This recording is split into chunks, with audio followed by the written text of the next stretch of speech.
Hello বন্ধুরা, আসসালামু আলাইকুম। আমি এখন আছি সিআরবির যে মসজিদ আছে সেখানে।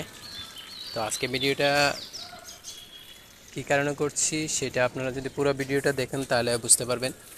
সেটা হচ্ছে আমি টাইগার পাস নামছিলাম, তো নামার পর ওইখান থেকে যখন আসতেছি হঠাৎ করে আমার দুইটা গাছ নজরে পড়লো, বিশাল সাইজের গাছ।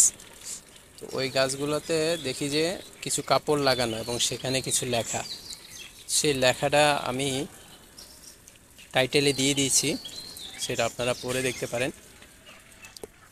এখন কথা হচ্ছে যে এই যে কথাটা লিখছে এটা যদি আজকে গাছটা বলতে পারতো তাহলে দেখুন কতটা আবেগপূর্ণ একটা কথা হতো।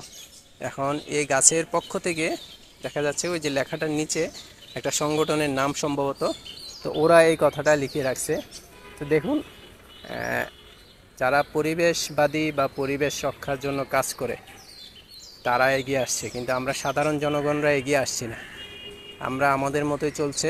আমরা শুধু ওই ফেসবুকে দেখি, নিউজ মিডিয়াতে দেখি বা বিভিন্ন পোস্টে সর্বোচ্চ দেখি যে মানে এরকম একটা ব্যাপার হচ্ছে এবং এরকম ওরা কেটে ফেলছে বা ক্ষতি করতে চাচ্ছে, কিন্তু আমরা সাধারণ জনগণরা ওই রকম বড় কোনো পদক্ষেপ নিই না।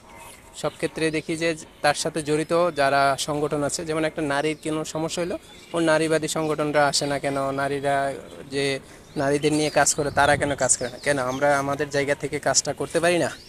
তো এই যে গাছগুলা কাটার যে পরিকল্পনা করছে তাদের মানসিকতা কীরকম আমার একটু অবাক লাগে। হয়তো তারা টাকার জন্য নয়তো ক্ষমতার জন্য এই কাজটা করে।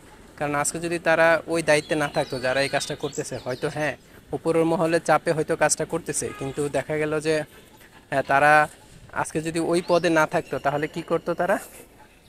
তারাও এটার ব্যাপারে নিয়ে দুই একটা কথা বলতো, কিন্তু তারা কেন এটা করে এবং তারা কেন উপরের মহলের সাথে কথা বলতে পারে না? বা এটা স্বাভাবিক একটা ব্যাপার যে প্রকৃতির একটা বড় দান হচ্ছে এই যে গাছপালাগুলো। এই যে আমার পিছনে দেখুন কত বড় বড় গাছ, বিশাল বিশাল গাছ। তো এই গাছগুলা আছে বলে দেখা যাচ্ছে চট্টগ্রামের একটা বিরাট অংশ অক্সিজেন পাচ্ছি, ছায়া পাচ্ছি এবং একটা নিরিবিলি পরিবেশ পাচ্ছি। এগুলো নষ্ট হয়ে যাবে। তা আমাদের শুধু সংগঠনগুলা বা প্রতিষ্ঠানগুলোর দিকে নজর না দিয়ে আমাদের প্রত্যেকটা জনগণের যার যার জায়গা থেকে এগিয়ে আসা বা এটা নিয়ে কথা বলা আমার মনে হয় ঠিক হবে তখন। তো ভিডিওটা করার পিছনে একটাই কারণ, এই গাছগুলা কাটা ঠিক হবে কিনা, আর যারা এগিয়ে আসছে তারা না আমরাও এগিয়ে আসা উচিত কিনা সেটা আপনারা কমেন্টে জানাবেন। ধন্যবাদ।